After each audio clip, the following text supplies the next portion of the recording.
Hello दोस्तों, यह dictation debate 2 का लेसन नंबर 2 है। यह डिक्टेशन 80 वर्ड पर मिनट का रहेगा। तो चलिए डिक्टेशन शुरू करते हैं। महोदय, जो एक के बाद एक आते हैं, शारीरिक आवश्यकताएं यथा भोजन, कपड़ा, मकान और आराम जीवन की मौलिक आवश्यकताएं हैं। दूसरे स्तर पर आती है सुरक्षा और भविष्य के प्रति निश्चिंतता। इनके लिए मनुष्य भांति भांति की वस्तुओं का संग्रह करता है।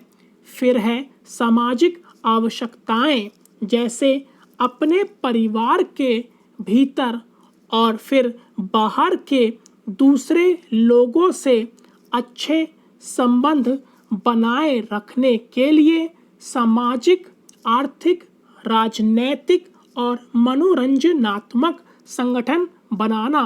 चौथे स्तर पर है अहम संबंधी आवश्यकताएं, जैसे आत्मसम्मान, आत्मविश्वास और आत्मतुष्टि आदि।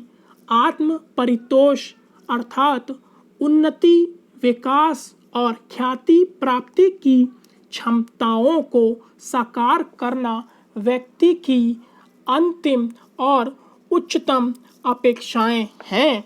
इन आवश्यकताओं की पूर्ति के लिए मनुष्य अपने आसपास उपलब्ध पर्यावरण का दोहन करता है। जल, थल, वायु ही नहीं, पेड़ पौधों, पशु पक्षी, जीव जंतुओं तक का उपयोग करता है। सभी शक्तियों का, यहाँ तक कि सबल व्यक्ति अपने से निर्बल व्यक्तियों तक का दोहन करता है, जो शोषण की सीमा तक पहुँच जाता है। इसके लिए भांति भांति की तकनीकें खोजी और अपनाई जाती हैं। प्रौद्योगिकी ने मनुष्य को भांति भांति की आवश्यकता की वस्तुएं अभूतपूर्व प्रचुरता से देकर संतुष्ट किया है और आवश्यकता की सीमा रेखा भी खिसकाई है। विलासिता और सजावट की ऐसी सामग्री भी दी है जो अब बहुत कुछ आवश्यकताओं में गिनी जाने लगी है। स्वचल वाहन, दूरदर्शन, धुलाई मशीन, सफाई मशीन, सिलाई मशीन, स्टोव, चूल्हे, मिक्सी, फ्रिज आदि आदि अब बहुत से लोगों के लिए अनिवार्य आवश्यकता की कोटि में आ गई है। तकनीकी और औद्योगिकी से यह सब संभव हुआ है, किंतु एक ऐसा अल्प वर्ग भी है जिसके लिए विलासिता आवश्यकता की कोटि में आ चुकी है।